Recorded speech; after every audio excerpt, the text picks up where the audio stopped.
एक YouTube channel मत खोला अगर आपके पास इन 6 चीजों की नॉलेज नहीं है तो, वरना आप भी 90% यूट्यूबर्स की तरह अपनी जिंदगी के 1-2 साल बर्बाद कर लेंगे और एंड में कहेंगे कि यूट्यूब तो लक का गेम है। और इन 6 पॉइंट्स में से लास्ट पॉइंट सबसे इंपॉर्टेंट है, क्योंकि वो आपको सिर्फ एक यूट्यूबर नहीं बनाता बल्कि आपको एक रियल इन्फ्लुएंसर बनाता है। इसलिए वीडियो को स्किप करने की गलती बिल्कुल भी मत करना, वरना आपका फेल होना तय है। तो शुरू करते हैं पॉइंट नंबर 1 से, जो कि है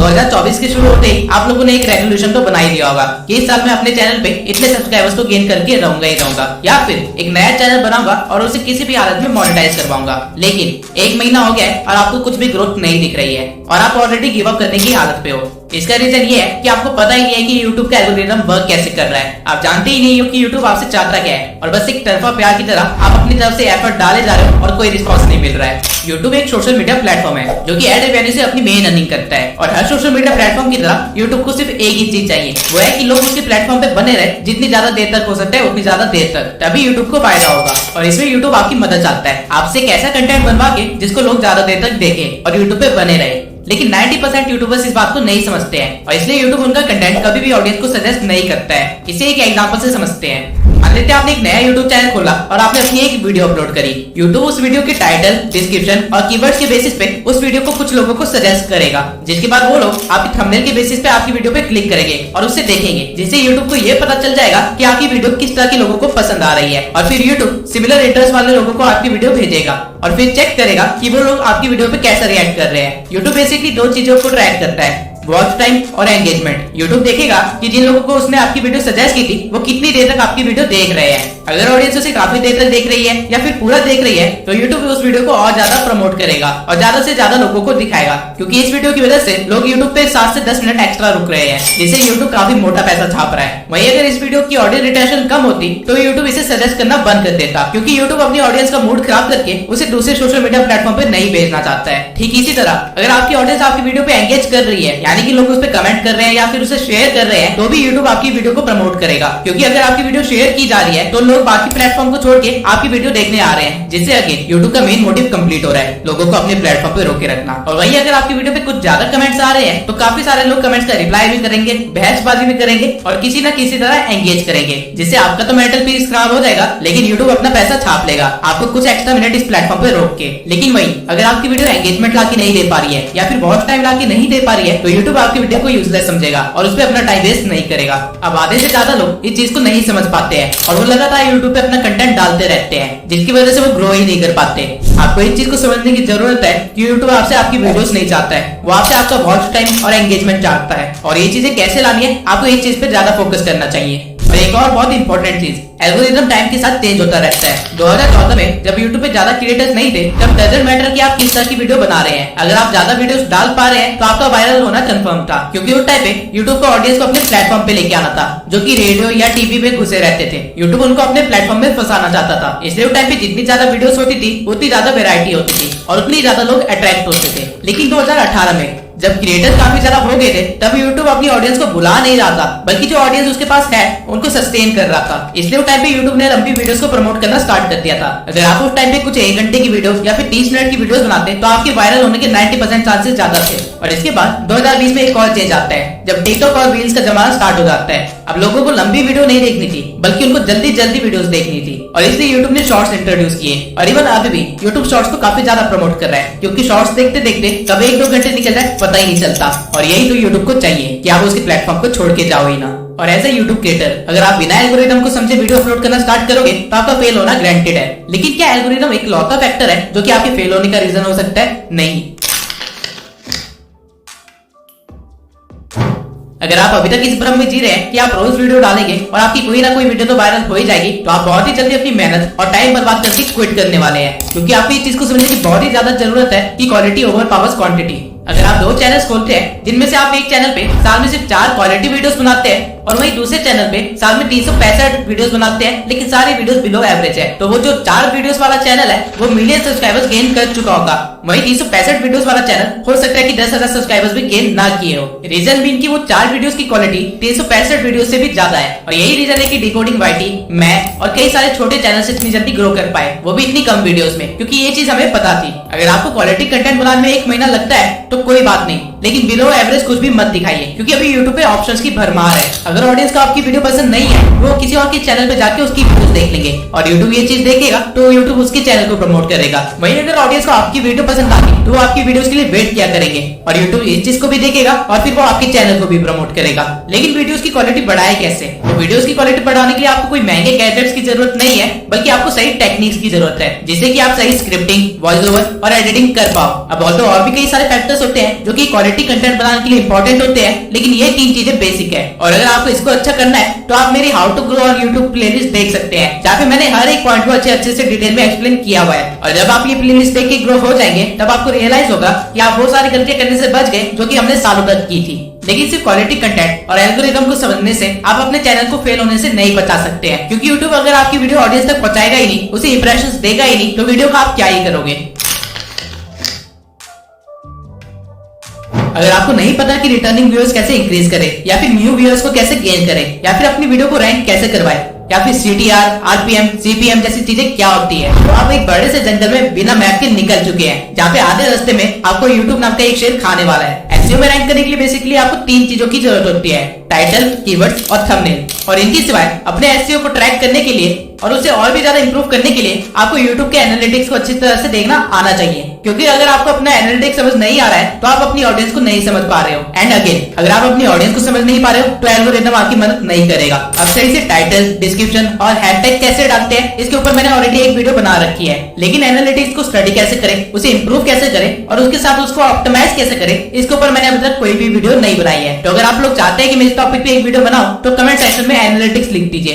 1000 कमेंट्स होते ही मैं वीडियो बनाना स्टार्ट कर दूंगा। बस सोचिए, आप सब कुछ सीख जाते हैं और अपने चैनल की क्राइटेरिया को पूरा करने के बाद उसे मोनेटाइजेशन के लिए अप्लाई करते हैं और YouTube आपको रिजेक्ट कर देता है। ऐसा होने के चांसेस बहुत ही ज्यादा है अगर आपको नहीं पता कि YouTube की पॉलिसीज और गाइडलाइंस क्या है।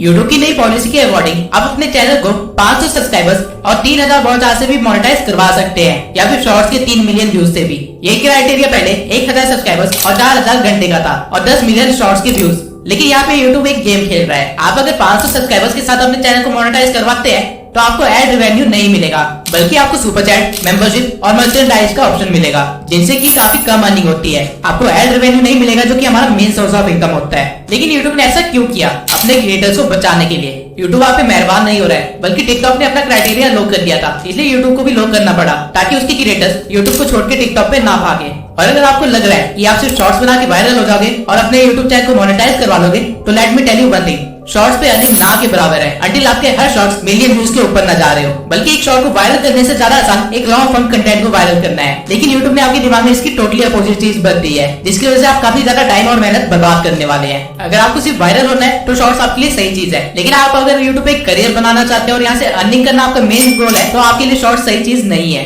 इसके सिवाय AI के ट्रेंड में होने के कारण YouTube ने AI से रिलेटेड भी काफी सारी पॉलिसीज निकाली है, लेकिन इन पॉलिसीज में कहीं पे भी AI वॉइस यूज करने से मना नहीं किया गया है, अंटिल आप किसी और की वॉइस को क्लोन करके अपनी वीडियो बना रहे हो। अगर आप 11 लाइव जैसी किसी वेबसाइट से अपनी वॉइस जनरेट करवा रहे हो तो कोई प्रॉब्लम नहीं है, लेकिन अगर आप उसको बोलते हो कि डोनाल्ड ट्रंप जैसी वॉइस को क्लोन करके आपकी वीडियो बनाए, तो आपके लिए एक प्रॉब्लम है। सेम वे में अगर आप AI से कोई वीडियो 0 से एडिट करवाते हो तो कोई प्रॉब्लम नहीं है, लेकिन अगर आप किसी और का कंटेंट उठा के उसे AI में डाल के कुछ और बनवाते हो और फिर उसे YouTube पे अपलोड करते हो, तो आपके लिए एक बहुत ही बड़ी प्रॉब्लम है। और इवन आप AI की वॉइस को भी लगातार यूज नहीं कर सकते हो डायरेक्टली, वरना वो रीयूज कंटेंट में आ जाएगा। आपको अपनी वॉइस को थोड़ा सा एडिट करना पड़ेगा। इसी तरह कॉपीराइट क्या है, इससे कैसे बचा जाता है और सही तरीके से किसी को एट्रीब्यूट्स कैसे दिए जाते हैं ताकि कभी लीगल केस में ना फंसे, इन सब की नॉलेज होना बहुत ही जरूरी है। वरना मैं ऐसे भी कई क्रिएटर्स को जानता हूँ जिनके मिलियंस में सब्सक्राइबर्स थे, लेकिन ये पॉलिसी गाइडलाइंस को वायलेट करने की वजह से रातों रात उनका चैनल गायब हो गया। कॉपीराइट के ऊपर मैं अलग से एक डेडिकेटेड वीडियो जरूर बनाऊंगा, क्योंकि ये एक बहुत ही बड़ा टॉपिक है और साथ में काफी कॉम्प्लेक्स भी है। आप कह सकते हैं कि इसको समझाने के लिए एक लॉ की डिग्री होना बहुत ही जरूरी है, क्योंकि यूट्यूब की कॉपीराइट पॉलिसी यूएसए के एक्ट के अकॉर्डिंग चलती है। लेकिन इससे डरने की कोई भी बात नहीं है, बस आपको थोड़ी सी नॉलेज होनी चाहिए ताकि आपका करियर बच सके। अब ऐसे भी कई सारे चैनल्स हैं जिन्होंने इन सब चीजों का ध्यान रखा था, लेकिन आज उनकी हालत एक नए यूट्यूबर से भी बेकार हो रखी है। लेकिन ऐसा कैसे हुआ? यूट्यूब एक रियल बिजनेस है और हर बिजनेस की तरह यहाँ पे भी कंपटीशन है, और अगर आप अपने कंपटीशन को नहीं भाप पाए तो आपका कंपटीशन आपको खत्म कर देगा। और कुछ ऐसा ही हुआ है जुन्नू की टैग और फैक्ट टैग के साथ। और ये प्रॉब्लम आपको सिर्फ तब नहीं आएगी जब आप ग्रो कर चुके होगे, बल्कि आप जब ग्रो करने की कोशिश कर रहे होगे तब आपको रियलाइज होगा कि आपसे बेहतर चैनल्स आपके बिल्कुल बगल में ही खड़े हैं और आपसे कम्पीट कर रहे हैं। और अगर आपको उनको पीछे छोड़ना है तो आपको कुछ ऐसा करना पड़ेगा जो कि कोई और नहीं कर रहा है, वरना आप भी 90% यूट्यूबर्स की तरह इस कंपटीशन में दब के खत्म हो जाओगे। अब अगर आप सोच रहे हैं कि मैं नीश ही ऐसे सिलेक्ट करूंगा जिसमें कंपटीशन ना के बराबर हो, तो आप बहुत ही गलत हो, क्योंकि ऐसी कोई भी नीश नहीं है जिसमें कंपटीशन ना हो। आप कुछ भी इमेजिन कर सकते हैं और जब आप सर्च करेंगे तो आपको उसमें कंपटीशन मिलेगा ही मिलेगा। तो कंपटीशन से बचे कैसे? इसका सिर्फ एक ही तरीका है कि आपको ट्रेंड के साथ चलना पड़ेगा, एडेप्टेशन करनी पड़ेगी और साथ में अपनी एक यूनिक आइडेंटिटी बिल्ड करनी पड़ेगी। इवन हमारी नीश में भी काफी सारे क्रिएटर्स 5 साल से भी पहले बैठे हुए हैं, लेकिन पिछले 1 साल में एक नया ट्रेंड आया है जिसकी वजह से इन बड़े क्रिएटर्स को भी मुश्किल का सामना करना पड़ रहा है। वो है एडिटिंग का ट्रेंड। ये सारे क्रिएटर्स अपनी फेस कैम वाली वीडियोस को हटा के अब एक व्हाइट बोर्ड पे आ गए हैं, जहाँ पे ये व्हाइट बोर्ड पे सारी चीजें एक्सप्लेन कर रहे होते हैं। लेकिन नए ट्रेंड में जहाँ एडिटिंग के थ्रू हर चीज को एक्सप्लेन किया जा रहा है, उसे ये अडेप्ट नहीं कर पाए, जिसकी वजह से छोटे चैनल्स भी इनसे ज्यादा व्यूज ले जा रहे हैं। और ठीक इसी तरह छोटे चैनल्स में भी कंपटीशन काफी ज्यादा बढ़ गया है, जहाँ पे ग्रो करने के लिए आपको कुछ यूनिक करना पड़ेगा। और वो कोई भी छोटी सी चीज हो सकती है, चाहे आपके बोलने का तरीका हो सकता है, आपकी स्क्रिप्टिंग का स्टाइल हो सकता है, या फिर मेरा एक एआई अवतार हो सकता है, लेकिन कुछ अलग जो कोई और ना कर रहा हो। अब अगर आप कंपटीशन से बच भी गए तो आपको वो करना है जो बड़े क्रिएटर्स मजबूरी में नहीं कर पाते हैं और छोटे क्रिएटर्स बिना किसी प्रॉब्लम के कर सकते हैं। 2024 में हर क्रिएटर को पता है कि उसकी ऑडियंस की वैल्यू कितनी है, इसलिए वो रेगुलर बेसिस पे Q&A और लाइव स्ट्रीम्स करते रहते हैं। लेकिन अगर आपने इन चीजों को इग्नोर करने की गलती की तो आपका यूट्यूबर बनने का सपना सपना ही रह जाएगा। ऑडियंस को कोई सेलिब्रिटी नहीं चाहिए, बल्कि उनको एक मेंटोर या फिर एक फ्रेंड चाहिए जिससे वो इन्फ्लुएंस हो सके या फिर जिनके साथ वो आगे बढ़ सके। और ये डिफरेंस आप तभी क्रिएट कर सकते हैं अगर आप उनसे एंगेज हो, डायरेक्ट डीएम के थ्रू, कमेंट्स के थ्रू, Q&A के थ्रू या फिर लाइव स्ट्रीम के थ्रू। जब तक मेरे चैनल पे 10,000 सब्सक्राइबर्स नहीं हो गए थे, तब तक मैं अपने इंस्टा पे डायरेक्ट डीएम के थ्रू हर एक बंदे का रिप्लाई किया करता था और उनकी हेल्प करता था। मैं पर्सनली भी काफी लोगों को गाइड किया है और मैसेजेस के थ्रू मैंने 1000 से भी ज्यादा लोगों से एंगेज किया है और उनको इस बात से खुशी मिलती है। वो लोग मुझे एज ए यूट्यूबर से बढ़ के एक फ्रेंड और एक मेंटोर की तरह देखते हैं और अनकंडीशनली सपोर्ट भी करते हैं। और इसी वजह से मेरा नेटवर्क भी इतना स्ट्रॉन्ग हो पाया, जिसकी वजह से मुझे काफी सारे नए यूट्यूबर से मिलने का मौका मिला और काफी सारे स्ट्रगलर से भी मिलने का मौका मिला और हम सब एक दूसरे की हेल्प करते हुए आगे बढ़े हैं। जैसे कि मेरी पिछली वीडियो का थंबनेल देवेश ने बनाया था, जिसको मैंने हेल्प की थी यूट्यूब पे ग्रो करने के लिए। आप एक बार जाके उसका चैनल भी देख सकते हैं। इवन आज भी सोने से पहले मैं कम से कम 20 से लेकर 30 डीएम्स का रिप्लाई करता हूँ और इससे एक ऐसा इम्पैक्ट बना है कि कल को अगर मैं कोई एक नया चैनल भी खोलता हूँ, भले कुकिंग के ऊपर ही क्यों ना हो, वो लोग मेरे को सपोर्ट करेंगे।